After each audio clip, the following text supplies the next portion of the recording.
जय हिंद प्रिय विद्यार्थी, स्वागत है आपका आपके अपने यूट्यूब चैनल आरएस क्लासेस में। और आज हम समझने वाले हैं गीतिका एवं हरिगीतिका छंद को। इसके पहले यदि आप चैनल पर नए हैं तो प्लीज़ इसे सब्सक्राइब कीजिए। ज़्यादा से ज़्यादा लाइक, कमेंट्स और शेयर करना बिल्कुल ना भूलिएगा। और हाँ, कमेंट्स के द्वारा मुझे ज़रूर बताइए आप कमेंट बॉक्स में लिखकर कि मेरा प्रयास आपको कैसा लगता है या बेहतर करने के लिए मुझे और क्या करना चाहिए। तो चलिए अब हो जाइए तैयार मेरे साथ समझने के लिए गीतिका और हरिगीतिका छंद को। प्रयास करूंगी बिल्कुल ही आसानी से आपको समझ आ जाए। इसके पहले मैंने छंद पर 2 वीडियो बनाए हैं, जिसमें एक में मैंने छंद का सामान्य परिचय और एक में मैंने कुंडलिया एवं उल्लाला छंद को समझाया है। तो मुझे उम्मीद है यदि आपने ये दोनों वीडियो देखे होंगे तो आपको आसानी से छंद बनने लगा होगा, क्योंकि आप प्रैक्टिस करने लगे होंगे। तो चलिए आज समझते हैं हम गीतिका एवं हरिगीतिका छंद को। गीतिका छंद परिभाषा देख लीजिए।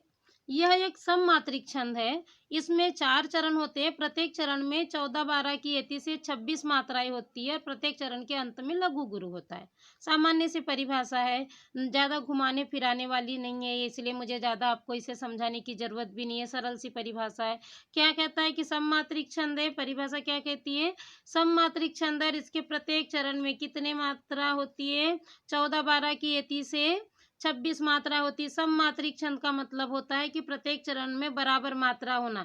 इस चरण में भी 14-12, इसमें भी 14-12, इसमें भी 14-12, इसमें भी 14-12। ठीक है। तो जिस छंद में भी इस तरह के प्रत्येक चरण में मात्राएं समान होती है उसे हम क्या कहते हैं? सममात्रिक छंद कहते हैं। और उसके अंत में लघु गुरु होना आवश्यक है। किसमें? गीतिका छंद में। तो चलिए उदाहरण देखते हैं, हम समझ पाएंगे कि वह गीतिका छंद का उदाहरण है या नहीं है। देखिए उदाहरण है, साधु भक्तों में सुयोगी संयमी बढ़ने लगे, सभ्यता की सीढ़ियों पर सूरमा चढ़ने लगे, वेद मंत्रों को विवेकी प्रेम से पढ़ने लगे, वंचकों की छातियों में सूल से गढ़ने लगे। यह गीतिका छंद का उदाहरण है। और अब हम देख लेते हैं कि ये सच में गीतिका छंद का उदाहरण है या नहीं। जब तक हम मात्रा नहीं गिनेंगे हम कैसे समझ पाएंगे गीतिका का है या नहीं है। मगर इसके पहले हम इस छंद के प्रत्येक चरण को गिने। मैं आपको थोड़ा सा जानकारी दे दूं छंद के थोड़े से नियम के बारे में। देखिए ये जो भक्त है, भक्तो है ना, तो इसमें क्या है, छंद का एक नियम है कि यदि किसी शब्द का पहला वर्ण जिस पर दूसरे वर्ण का भार हो वो हमेशा दीर्घ हो जाता है। याद रखना, किसी शब्द का पहला वर्ण जिस पर दूसरे वर्ण का भार हो वो हमेशा क्या हो जाता है? दीर्घ हो जाता है। जैसे मैंने भक्त कहा, आप उच्चारण करके देखिए भक्त, है ना। तो आपको लग रहा है भ के साथ कौन जुड़ा है? क जुड़ा है, इसीलिए वह क्या होगा? दीर्घ होगा। मगर किस स्थिति में, यह भी आपको ध्यान रखना है कि वह दीर्घ किस स्थिति में होगा? कि जब उसमें कोई मात्रा न लगी हो पहले वाले वर्ण में। याद रखना, यदि इसमें छोटी की मात्रा, छोटों की मात्रा, ए की मात्रा या कि कोई भी मात्रा होती तो यह लघु का लघु ही रहता। याद रखिएगा, जब वह दीर्घ उसी समय होगा जब उस वर्ण पर कोई अलग से मात्रा लगी नहीं होगी। अब मुझे उम्मीद है आपको आसानी से समझ आ गया होगा। चलिए अब हम मात्रा गिनते हैं। स में आ की मात्रा होने के कारण दीर्घ, ध में छोटों की मात्रा है लघु, भ के साथ क जुड़ा हुआ है इसलिए दीर्घ, त में ओ की मात्रा होने के कारण दीर्घ, म में ए की मात्रा दीर्घ, स में छोटों की मात्रा है लघु, य में ओ की मात्रा होने के कारण दीर्घ, ग में बड़ी की मात्रा है दीर्घ, स में अम की मात्रा है दीर्घ, य अकेला है कोई मात्रा नहीं लघु, म में बड़ी की मात्रा है दीर्घ, ब कोई मात्रा नहीं लघु, ड कोई मात्रा नहीं लघु, न में ए की मात्रा होने के कारण दीर्घ, ल कोई मात्रा नहीं है लघु, ग में ए की मात्रा इसलिए दीर्घ होगा। गिन लेते हैं है या नहीं है। 2 3 4 5 6 7 8 9 10 11 12 13 14 है। जी हाँ बिल्कुल है। 2 3 4 5 6 7 8 9 10 11 12 है। 12 मात्रा कुल कितनी हो गई? 26 मात्रा। दूसरी पंक्ति में भी देख लेते हैं, दूसरे चरण में भी 26 मात्रा है या नहीं है। स में भ का भार है इसलिए दीर्घ, य अकेला है लघु, त में आ की मात्रा होने पर दीर्घ, क में बड़ी की मात्रा है दीर्घ, स में बड़ी की मात्रा दीर्घ, ड में छोटी की मात्रा लघु, य में ओ की मात्रा होने पर दीर्घ, प पर कोई मात्रा नहीं लघु, र पर कोई मात्रा नहीं इसलिए लघु, स में बड़ों की मात्रा होने पर दीर्घ, र में कोई मात्रा नहीं इसलिए लघु, म में आ की मात्रा होने पर दीर्घ, च कोई मात्रा नहीं है लघु, ड में कोई मात्रा नहीं लघु, न में ए की मात्रा होने के कारण क्या होगा, दीर्घ होगा, ल कोई मात्रा नहीं इसलिए लघु, और ग में ए की मात्रा होने के कारण दीर्घ। चलिए मात्रा गिनते हैं।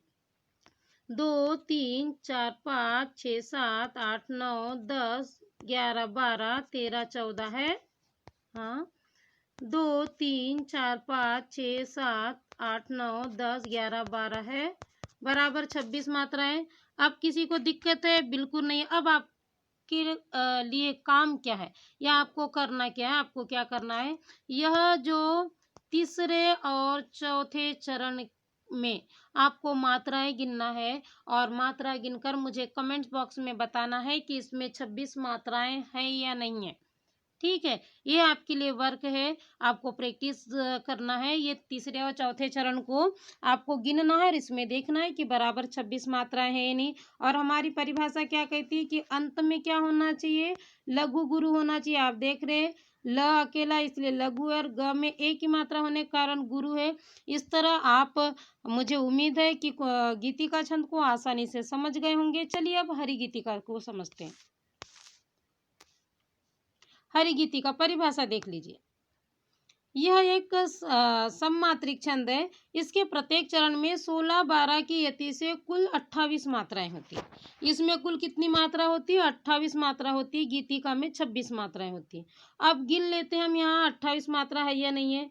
वह अकेला है, ह अकेला है, लघु लघु, स अकेला है लघु क्योंकि कोई मात्रा नहीं है, न में ए की मात्रा होने के कारण दीर्घ, ह में कोई मात्रा नहीं इसलिए लघु, क में बड़ी की मात्रा है दीर्घ, म में बड़ों की मात्रा है दीर्घ, त में छोटी की मात्रा लघु, द अकेला है लघु, य में आ की मात्रा होने के कारण दीर्घ, म अकेला है लघु, य में बड़ी की मात्रा होने के कारण दीर्घ। ठीक है, म में आ की मात्रा है दीर्घ, त में आ की मात्रा है दीर्घ, त में छोटों की मात्रा है लघु, य अकेला है लघु, म अकेला है लघु, हमें बड़ी की मात्रा होने के कारण दीर्घ, और हमें ए की मात्रा होने के कारण दीर्घ। गिन लीजिए 28 मात्रा है या नहीं।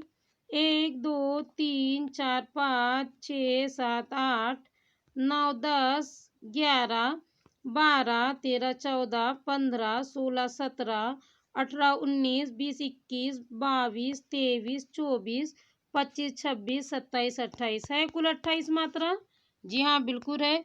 अगली पंक्ति में भी देखिए 28 मात्रा है या नहीं है, देख लेते हैं हम। अगले चरण में भी देखिए 1 2 3 4 5 6।